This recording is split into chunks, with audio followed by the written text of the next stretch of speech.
Hello, it's Dr. Rodney here, and it is news and review for August 2nd, 2024. We have got a lot to cover. There's been a lot going on,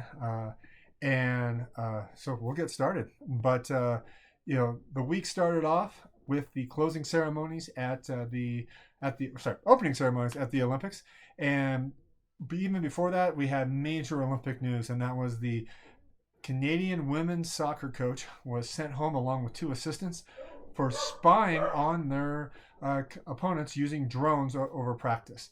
And apparently, they've been doing this for years, but a lot of teams didn't want to say anything. They were finally reported, and now have been banned, and were also lost 6 points in qualifying. So more than likely, they are not making it to the medal round. Opening ceremonies happened on the Seine in pouring rain, but it was a beautiful thing with floating boats going down. Two of Mexico's top cartel leaders were arrested at an El Paso airport. One was El Chapo's son. The other was El Chapo's business partner. Allegedly, El Chapo's son got the business partner there, and he has been wanted for almost 40 years by the U.S. government. Terror attack happens on the opening day of the Olympics, actually the night before, with power couplings on their metro rail and their high-speed rail being burned and affecting traffic and transportation for the Olympics. Sarah Bacon and Cassidy Cook secured the first U.S. medals on the 2024 Games, taking home the silver in the 3-meter synchronized diving for women. Per Hamas, 30 killed by Israeli airstrike on school. U.S. Rugby 7 men eliminated in quarters in the Olympics, their best showing, but the under-20 team just won the World Championships, setting up, I think, a potential battle for a medal in Los Angeles. Men's swimming continues dominance in the 4x100 freestyle, winning gold by more than a second, and that was a fantastic race. Katie Ledecky was upset in her first event, losing the 400 meters to Ariana Titmus of Australia, setting off the Australia-U.S. rivalry. And Canada's Summer McIntosh took silver in the same event. Katie Ledecky did take bronze. Hezbollah attacks the Druze population in Israel, killing 12 children on the pitch and causing a worldwide upset, including the Arab world being upset at Hezbollah and Iran. Nurse practitioners are a growing occupation, but it is the wild, wild west for them. Depending on the state, and in an era of rising costs and abysmal wait times for a doctor, believe it or not, an average of 26 days to see a doctor, NPs are cheaper and easier to get licensed, but there is no standardization of care, training, or certification. So you may be playing roulette depending on the state you're in. Surprisingly, Texas and Oklahoma lead the country with the strictest regulations and limitations, followed by California, Oregon, and Minnesota. Florida is some of the most lax. Haley Batten wins silver in women's mountain biking. Tom Peacock of Great Britain won the mountain bike race for men in a tremendous comeback. Being down almost a minute, he came back over 6 laps and ended up winning the race. U.S. men's gymnastics wins bronze, first team medal since 2008. That is a fantastic win for them. Emma Wyatt and Katie Grimes win silver and bronze in the 400 IM in swimming.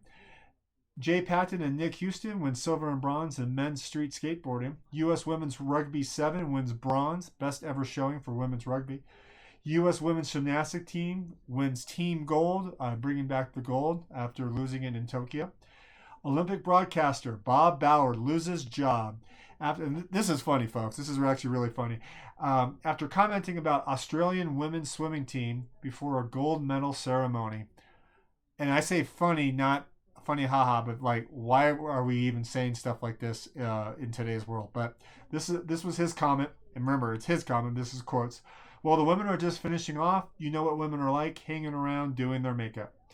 U.S. reaches plea deal with architects of 9/11 attack. Khalid Sheikh Mohammed and 2 others will plead guilty and will avoid the death penalty. U.S. athletes are doing well at Olympics, but there are some very lackluster performances on both the U.S. team and U.S. individuals. U.S. men win gold in men's rowing fours, first time since 1960. Sarah Sjöström from Sweden shocks world winning the 100-meter swimming freestyle, winning gold. Tori Husky of the U.S. takes silver. Guatemala wins their first gold, actually their first medal, period, but also their first gold medal. Athlete took it home in women's trap. Leon Marchand is probably the French version of Michael Phelps, and he has now won 3 golds individually and one gold in a relay to basically really set up Paris. He's only 22, so I think he'll be around for a couple more Olympics. Katie Ledecky dominated it as per usual in the 1500 meter freestyle. She has 2 events left, and as of this taping, she has 1 event left, and she has now actually surpassed Jenny Johnson with the most medals of all time. She needs 1 gold to have the most gold medals of any female athlete for the U.S., but she now has the most medals of any female athlete from the U.S. Israel announces they killed Mohammed Deif, leader of Hamas, architect of the October 7th attack on Israel, as well as they also killed the leader of Hezbollah in 2 separate attacks, prompting a response from Iran and also putting the shackles up in the Middle East. In a massive prisoner exchange, longtime prisoner in Russia, Paul Whelan, and also Wall Street Journal journalist Evan Gershkovich have both been released. This prisoner exchange involves over 6 different countries and 24 different prisoners. Simone Biles takes back her all-around crown, winning gold, with Suni Lee, the Tokyo all-around winner, taking bronze. And then Kate Douglas wins gold in 200 breaststroke, bringing much-needed gold to U.S. swimming. And that is the news and review. I told you there was a lot today. Have a great day.